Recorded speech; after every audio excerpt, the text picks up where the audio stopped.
Senate to talk about some of the enormously important crises facing our country today. I'm just delighted to have good friends here, people who have been fighting for the working class of this country for years and are helping to lead this effort in this terrible Trump shutdown.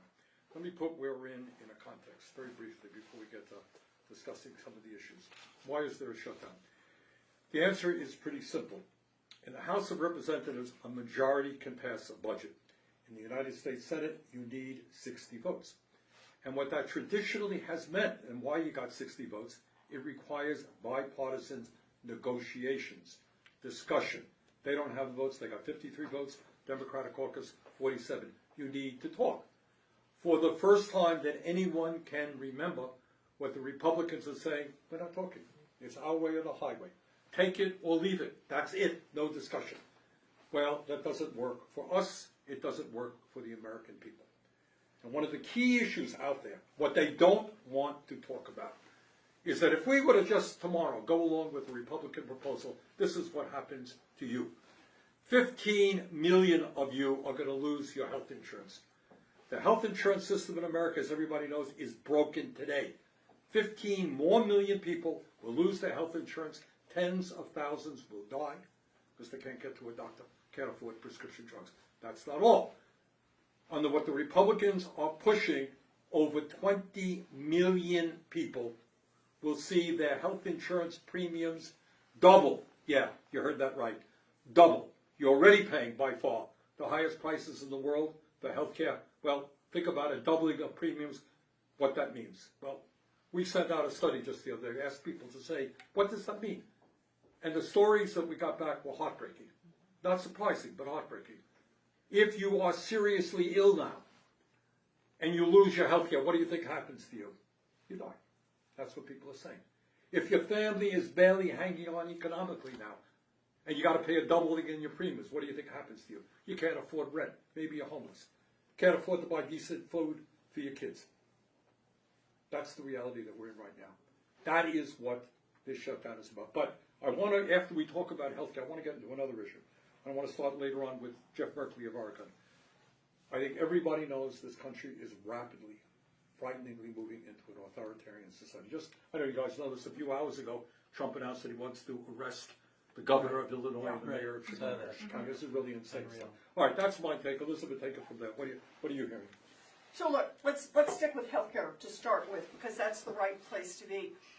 When we talk about what the Republicans want to do, it's not just a little bit. It's about health insurance premiums, you bet, touching people all over this country. But it's also about pushing old people out of nursing homes. Right. It's about telling newborn babies and their mamas, you got no health care. Good luck to you. You got to figure out a way to manage this. It's about saying to people who have disabilities and they've got to rely on that home health aid, or they've got a motorized wheelchair.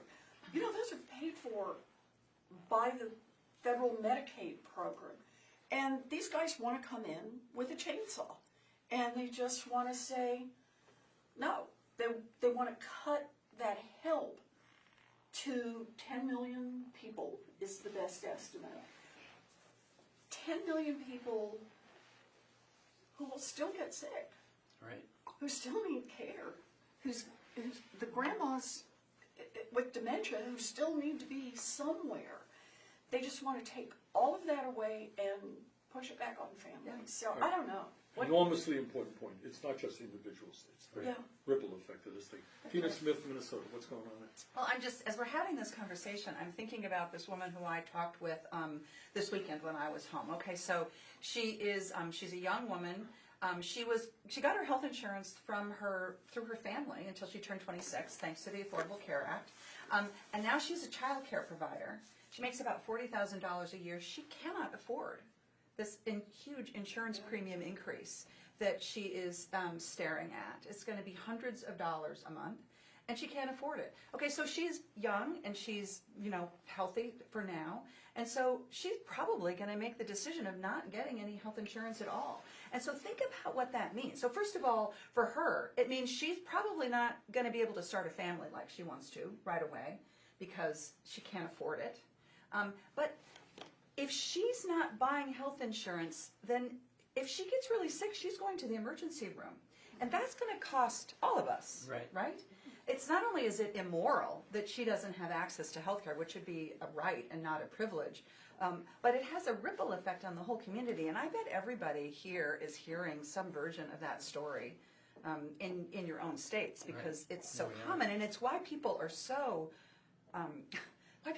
pissed off about this, because they can see that it affects everyone. Chris Van Hollen, Maryland.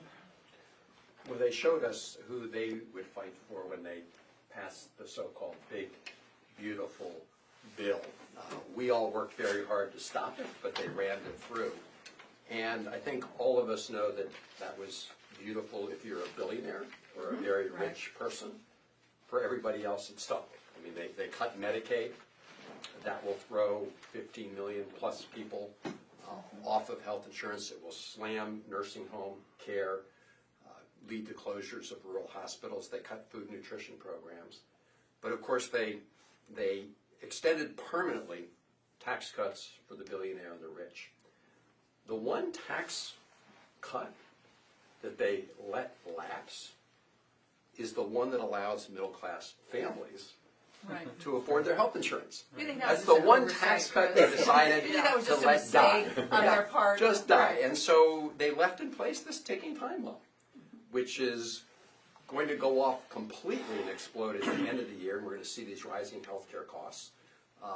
They will impact every American at the end of the day. And it won't be just the end of the year. In Maryland, and I know all of our states, people are getting their notices right now as to what the increase will be. And in Maryland, we just, have been looking at the impact of this. If you look at the eastern shore of Maryland, it's a pretty rural area, and you take a couple that makes $90,000 a year, it turns out that for some of these plans that they've got right now, they're going to see a more than doubling of the premium. So here's a couple, $90,000 a year, pay more than double their current monthly premium. Right now they pay it's over $1,100 more per month. So a plan that cost $641 right now will per month, will now go to $1,762 per month. That's almost 3 times. That's the impact of what they're doing. And we want to keep the government open. We don't want to give Donald Trump a blank check for his lawless activities. And we want to make sure we address these rising prices and costs, including this one right here. And so that's what this is about. Peter Welch, Vermont. Well, there's another element here that makes me sad. I'm really outraged at taking away people's health care, all the things that you talked about. But there has been an abdication of accepting the responsibility our Senate Republican colleagues have to act like an independent branch of government. These cuts, they're going to hurt folks who voted for Trump. They're going to hurt folks who didn't vote for him. This is all about suffering that's going to be inflicted on families, regardless of what their political orientation is. And I talked to my Republican colleagues, and I know you do, and Tina and Elizabeth, we're on the Finance Committee where we have some authority and ability to change this. They get it. Because all these premiums that you're talking about, they're going to afflict the families they represent. So they get it. And then you ask them, well, let's change it. They got to wait for Trump. They got to get permission from Trump. And what I look at them, I say, wait a minute. Aren't we like independent United States senators? Don't we have the capacity to decide what we think is right? Which, of course, we do. But they need a permission slip from the president. And that's the lament I have, because we're talking about trying to protect families, not trying to get some political edge. So anyway, really astonishing. Thanks, Peter. Jeff Merkley from Oregon. Well, and it really strikes me, Peter, what you're saying is that some of them individually, yes, are coming in saying, we know this is going to hurt our constituents back home, And in fact, 75% of the folks who have accessed these enhanced tax credits that have made insurance affordable are in states that Trump won. Right. And so this is not Democrats advocating because our blue states are the ones most hurt. We're advocating because families across America are hurt. I think about the stats for my state, and individual stories are powerful, and this individual who's 32 years old, he earns $35,000 a year, and roughly his health care premiums will double. And, well, doubling? I mean, we get upset at 3% or 5% inflation. This is 100% inflation. And Chris's, your example was 300% inflation. And as Bernie mentioned, well, if I can buy the health care, maybe I can't buy something that's important for quality food for my children, or maybe I can't pay my rent. In other words, pressing families to the wall. And in my state, 110,000 people are affected by buying buying health insurance on the exchange with these tax credits. And the expected average is $1,300 a person up. The expected percentage average is less than the national average, which is confusing to me as to why, but about 68%, projected 68%, versus a national doubling of 100 to 114%. And I'm just like, okay, so individuals are coming to us and saying, across the aisle, and saying, we're hurt, and, well, can you please actually engage and have your leadership engage in dialogue? Yeah. Because this is the way that we resolve things. Now, the point, Peter, you were making, that they feel like they have to get a permission slip. There are three factors that lead to authoritarian control. And this is tied, I mean, if you have authoritarian control, ordinary families get hurt. You've never seen an authoritarian force that provides great health insurance or health system to their citizens. And one of it's a rubber stamp Congress. And what you're describing, it's the rubber stamp Congress. And the second is a Supreme Court that gives more power to the executive, and we have that. And the third is an aggressive authoritarian president, and we have that. But how can we interrupt that? How can we interrupt that? We can interrupt it by having our colleagues say, hey, we're tired of the attack on due process and free speech and free assembly and weaponizing the judicial department against political enemies and sending military into the city. No, we took an oath to the Constitution. If we can get our colleagues to say they've had enough and remember that they're fighting for democracy, we will fix this healthcare problem. Right. Because they won't ask for that permission slip anymore. Exactly. Good point. Chris Murphy, Connecticut. So, Bernie, you said something that's really important, that this is unprecedented, right? We've never been in a situation like this where the Republicans are essentially boycotting negotiations. Right. It's even crazier than that. The House of Representatives isn't even here. Like, they're not in session. The government is shut down, and the House of Representatives, the Republican Speaker, has sent the House home for 3 weeks, unplanned. Four. Four. Did you hear? Next week they're out too. as well. So 4 a months month, in a row. a month recess. This never happens, and so you have to ask yourself why. Why are they working so hard to avoid sitting at the table and talking about something that's pretty simple? Bernie, you said it. We're not asking for the entire healthcare system to be fixed. We're just saying, don't screw it up even worse. Don't raise people's premiums by 100%, 300%, while the cost of everything else is going up. They won't even talk about that because these healthcare cuts to families are essential for their number one priority.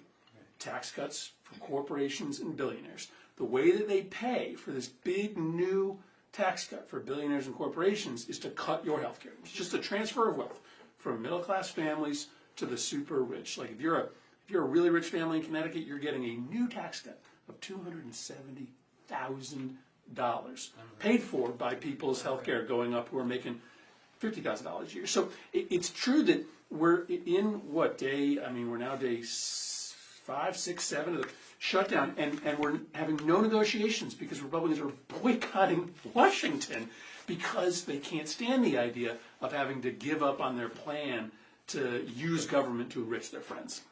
Yeah. Ed Markey, Massachusetts. No, thank you.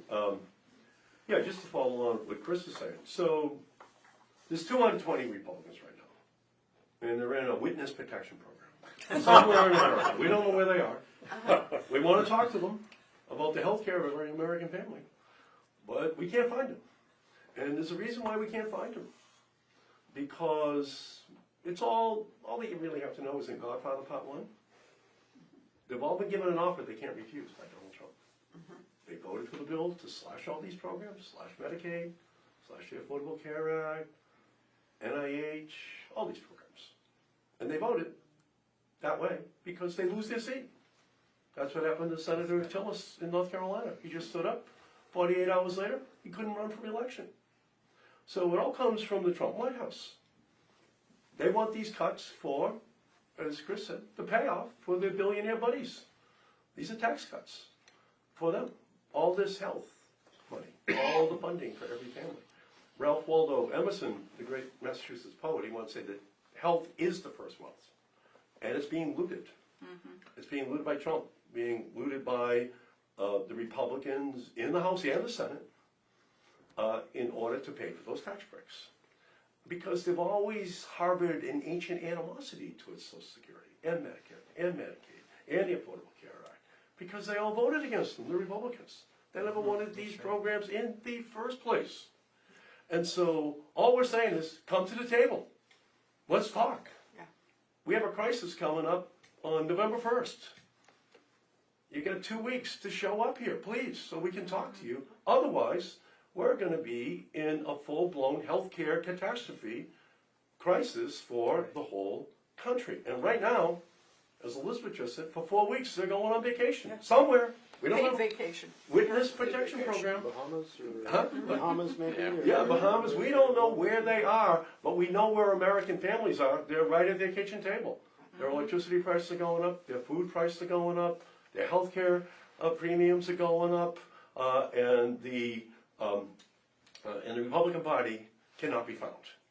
And so that's why this is so important. What you're doing, Bernie, having this as a way in which we can put out an all-point bulletin for the American people to find these Republicans and demand that they come back to Washington to talk about the health care for their families. And of course, if they come back, they'll have enough votes in the House to require the Trump administration to discharge the Epstein files. It's very clear they're much more interested in keeping them locked up than opening the federal government. Let's put I it want that to way. move on, but before we do, let me just summarize, pick up with something that Ed said. The system right now is in really bad shape. We don't have to explain to anybody in America that the current healthcare system is broken. I fear very much, as the ranking member of the Health Education Labor Committee, that literally, with all that we've talked about, this could take the system over the brink. Right. It could collapse. It could collapse. So what we're fighting for is for millions and millions of families. And by the way, let's make it clear, we are all progressive types. It's not just progressives who feel this way. There's a poll that came out from the Kaiser Family Foundation. 78% of Americans, including 59% of Republicans, want to extend the Affordable Care Act tax credits. Right. Polling numbers are almost as high to deserve Medicaid. That's what the American people want, and that's why these guys have disappeared. Bernie, before we leave this subject, can I just go back to something Tina was talking about insurance? And talking about people making the decision, how many people will just say, I can't do this. You're gone. I mean, are you kidding? A family that goes, what'd you say, from $600 to $1,700? Very few people at that income level have an extra $1,100 that they can put in. Just for a second, I want to talk about the death spiral. And that is when a whole bunch of people collectively say, good grief, on these just opt out. prices. Yeah. A bunch of people opt out, and we worry about people who then have no health insurance. But I want to, just for a second, think about what happens to the people who are left. Yeah. I was talking to someone yesterday who has a very serious condition, and she said her treatments cost $120,000 regularly. Right. And she said, I don't have any choice. I will spend every last nickel I've got on health insurance because I literally will not be able to purchase the drugs that keep me alive. So she was asking the question, who drops out? She doesn't drop out. No, exactly. But the healthiest people, or at least they perceive themselves as the healthiest people. Healthy until you're not. Healthy until you're not. The healthiest people drop out. If they get sick, they still go to the hospital for uncompensated care, right? That's going to load back into the system. But what happens to the remaining insurance pool? And it's a problem with this private insurance, right? Drives the cost up. And then let's go to the next round of price increases, right? And this is what people are talking about. Some of the healthcare economic specialists are saying, we're talking about potentially a death spiral here that brings down the entire payment system for healthcare in America. And there are some of us who want to rewrite healthcare and how it's paid for in America, but this is not the way, by having an emergency where you burn the whole damn thing down. Yeah. All right, I want to shift a moment to something I know concerns everybody in this room, and I think the vast majority of Americans, whether you're conservative, Republicans, progressives, independents, whatever you are. We got a president who does not believe in the Constitution of the United States, does not believe in the rule of law. Right. He's attacking virtually every institution in American society which maintains a democratic form of society, whether it is the media, suing the media as friends are taking over the media, whether it is the court system, whether it's the universities, whether it's law systems. As I mentioned a moment ago, I mean, he today announced, insanely, he wants to arrest the governor of Illinois and the mayor of the city of Chicago. He is targeting one of our own colleagues, Senator Schiff from California, Letitia James, the Attorney General of New York. Now Senator Blumenthal. I didn't hear that. Senator Senator Blumenthal. Yeah. He's saying Senator Blumenthal should be investigated. So it just continues. I mean, you're really, it's really scary stuff. Yesterday at the Democratic Caucus, Jeff Merkley talked a little bit about what was going on in Portland, Oregon. Jeff, if you could just tell us what's going on there.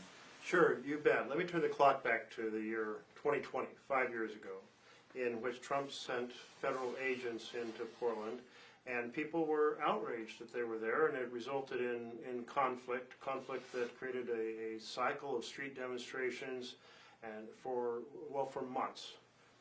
Well, Portland recovered from that, and Portland's been a very peaceful place. It's cut its murder rate in half, the best of the 65 largest cities in America. They cut a 20% cut in its violent crime year over year. Well, that's progress. The downtown's starting to come back to life. But Trump remembers that he helped trigger violence in Portland, and he wants to do it again. So he proceeded to say, oh, there's a war zone in Portland, so I need to federalize the Oregon National Guard. Well, the law only allows to federalize National Guard if there is an invasion or if there's a rebellion. An invasion is pretty well defined and understood as some country is on your borders and they're coming in. A rebellion is considered to be, by the conversations that were held at the time the law was created, to be a sizable group, well organized, well weaponized, that's trying to overthrow the government. So nothing like this exists in Portland. Have there been some scuffles and demonstrations over the months? Yes, but nothing out of the ordinary that the local police doesn't handle. But then he proceeds to say, Trump says, well, we can recreate the conditions of 2020. Right. And so the first thing that happens is he does have Federal Protective Services that are outside the ICE building, and they proceed to assault peaceful protesters. As documented not by the major newspaper, the Oregonian, saying somebody said, but saying our reporters witnessed, our staff witnessed the assaults on peaceful protesters. And then Oregon Public Broadcasting observed something that was even more extraordinary, in which the federal agents decided to stage a fake riot. Wow. And they asked the protesters to back up 3 blocks, and they did. There was no physical interaction between them and the agents. And then the federal agents, with their line across, they had videographers behind them, professional videographers. And when they backed them up 3 blocks, they gave the command, and they threw down tear gas and pepper balls and what was the, This flash. Flashbangs. oh yeah, the flashbangs, and it sounds like gunfire going Mm-hmm. off. And so you see the smoke and you hear what sounds like gunfire, Looks like and chaos. people are quickly, and so they film that trying to say, oh look, there's a riot. This is a new level that our government, in kind of a wag the dog strategy, is creating a fake riot to try to sell the American people and the courts on the idea that there's a rebellion that has to be quelled. Wow. Well, our district judge said, no way, you can't federalize Oregon. Trump says, well, we're going to send in federalized agents from California and Texas. The federal judge, the district judge says, no, there's no condition here. It's the same issue. Can't come. So now we are seeing that Trump each day is trying to some way to accelerate this crisis. And Chicago was next on the list. And we're anticipating more federal agents will be sent, not National Guard, and Trump's saying, I may trigger the Insurrection Act. Well, the Insurrection Act basically is an exception to posse comitatus, which says you can't use our military against our own people. Long-standing protection. Military is to protect our country, not to be used by an authoritarian against our own people. But the exception is for a rebellion. And therefore, once again, Trump is going to try to demonstrate that there are circumstances, and here is the big concern. While the district judge in Oregon said, no way, we understand what a rebellion is, it's not here, other judges are in the habit of giving deference on security issues to the executive. And well, you got the commander-in-chief. If the commander-in-chief says there's an invasion, maybe we should defer to that. And we saw that with the judge in Chicago.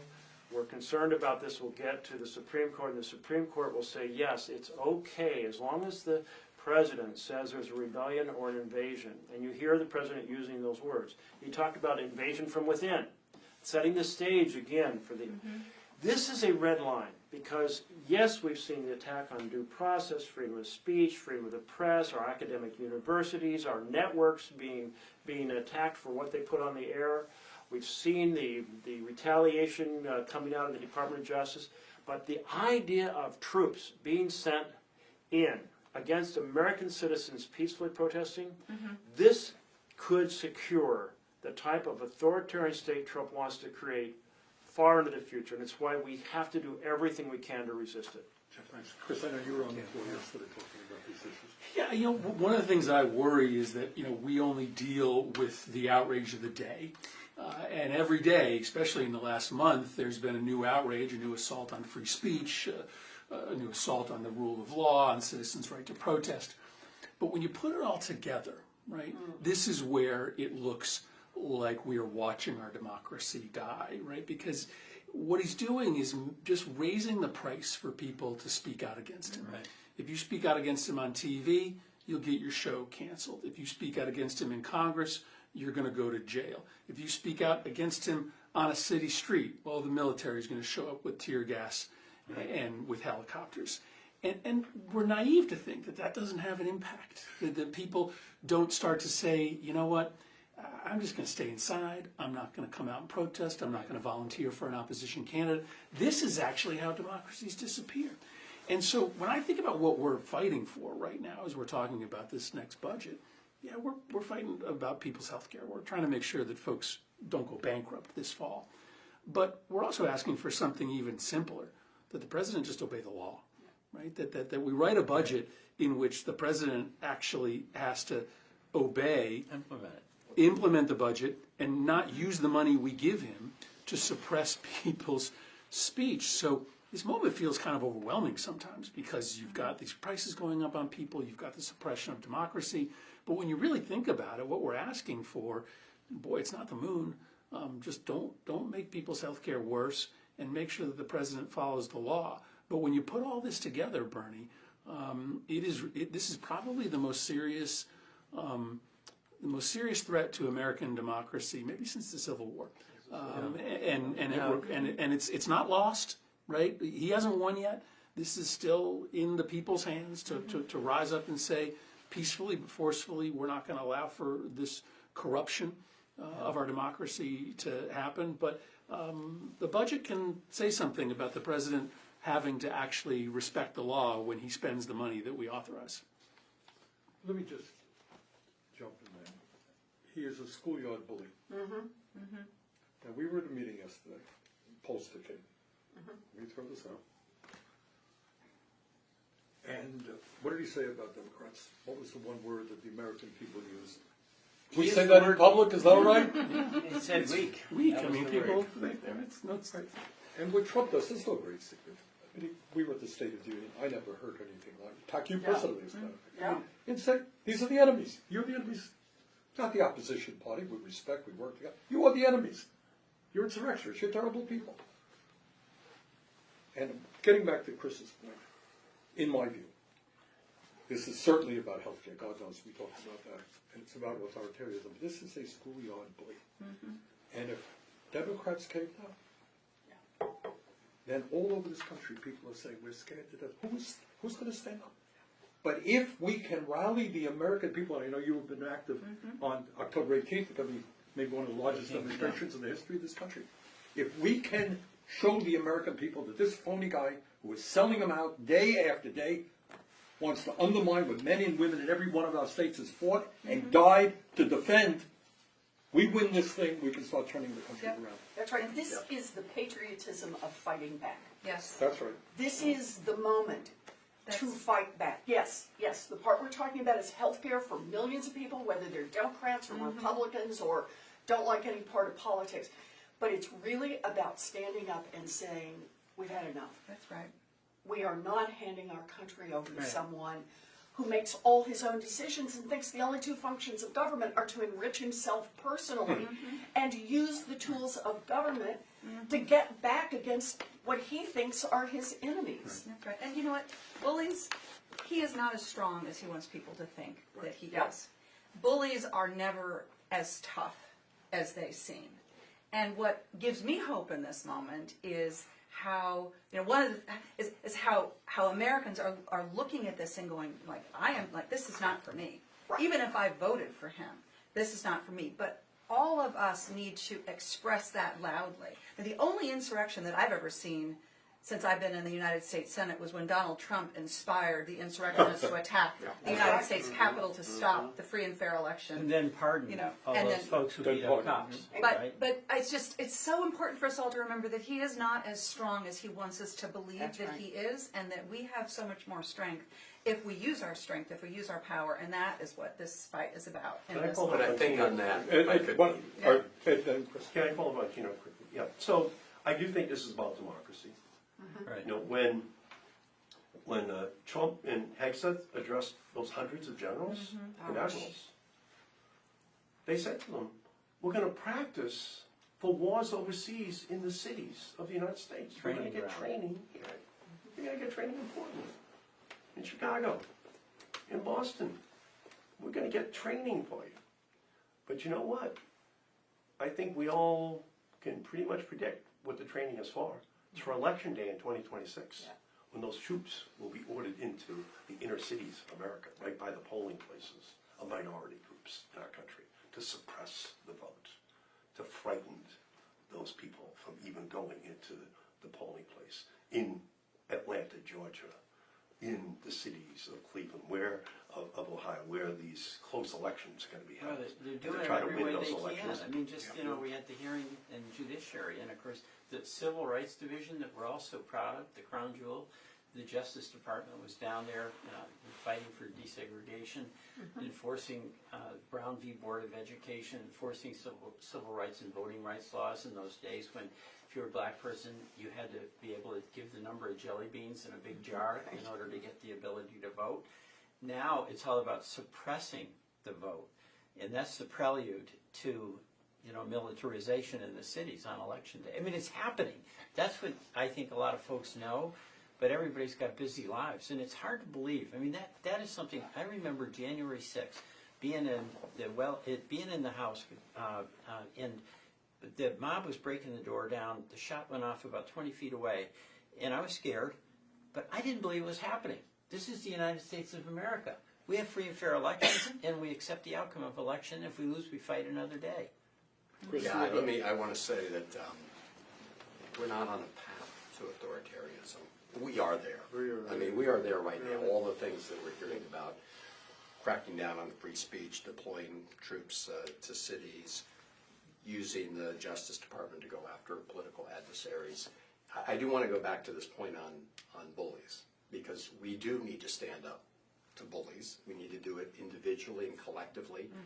And, you know, when my constituents ask me what they can do, I say that they can stand up, and they are standing up. And that is what No King's Day will be about.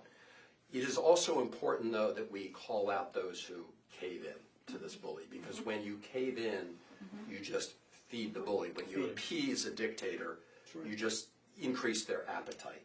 And especially these organizations that have the resources to fight, like law firms or universities, when they cave in, they send a terrible message to everybody else. So I think. Oh, you mean like the whole Republican Party? Well, yes, In Congress? they have totally. No, they've well, no, but they've capitulated. I mean, they've contracted out their constitutional duties to Donald Trump. We know that. They're Contracted out body rubber parts. rubber stamps.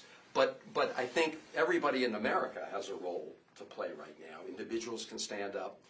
One of the reasons that you saw, you know, the Trump back down and ABC back down on the Jimmy Kimmel case was because people started canceling their subscriptions to Disney Plus. Sinclair is in the state of Maryland.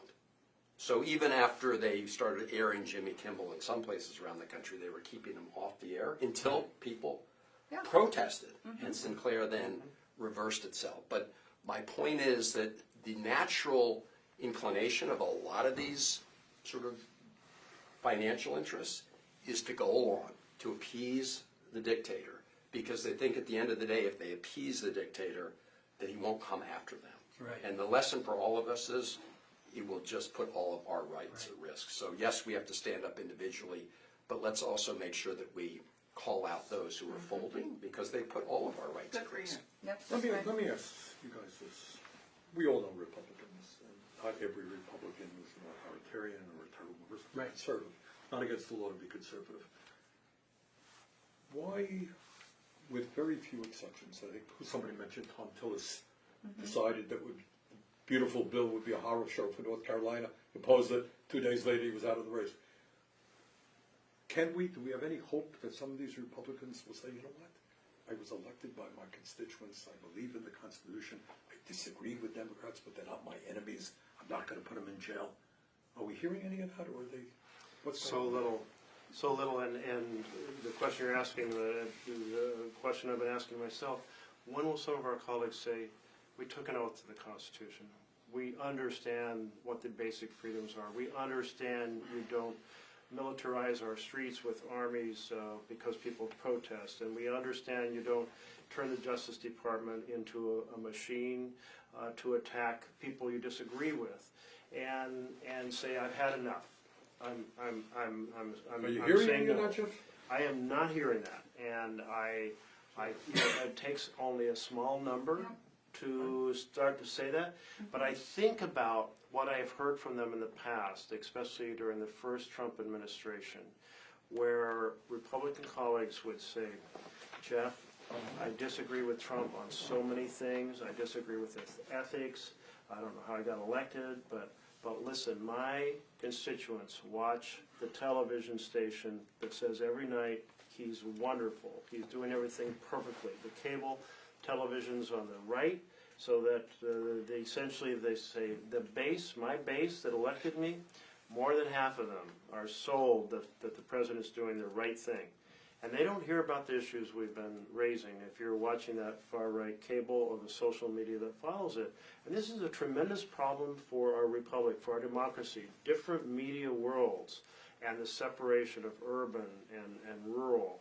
And there's no easy answer to this, but we have to keep trying to say we've got to be in this service to America for all Americans, for all districts, blue or red, all states, blue or red, and keep reaching out to our colleagues and having this conversation, because our country desperately needs a group of them to say they've had enough, they're going to honor their oath to the Constitution. I think it's mostly up to the American people at this point, Yeah. because right now they fear Trump. but you gotta put them in a position where they have to make a decision between Donald Trump and their voters. Yeah. Right? And if their voters, and if their voters say to them, listen, I've had enough of what's going on in Chicago, right? I don't accept authoritarianism. I'm gonna lose my health care. Yeah. No, I'm not interested in you coming back again. Well, then you put them in a tough position. And I think that's starting to happen. But the size of the protests on, October 18th and the ones that will come the week after that, that will matter because Republicans are not destined to care only about Donald Trump's thoughts on them if their voters start to say, we're watching. Well, we see Babula, the congresswoman from Georgia, Green. Yeah, Margaret Taylor Greene. Not exactly an ally of ours, right? You wouldn't see her sitting around this circle necessarily. I don't think so, but she was. She was, yeah, that's right. Did you invite her? I forgot to, maybe next. She's not in town. Well, here's what she says. Yeah. She Yeah, says, I that's have right. 2 adult kids. Yep. Their premiums are going up 100%. They can't afford it. People in Georgia can't afford it. This is crap. Yeah. Well, and today in Chicago, a masked ICE agent standing on a roof shot a rubber bullet at the head of a person of faith, a minister, a pastor, who was praying. Oh, God.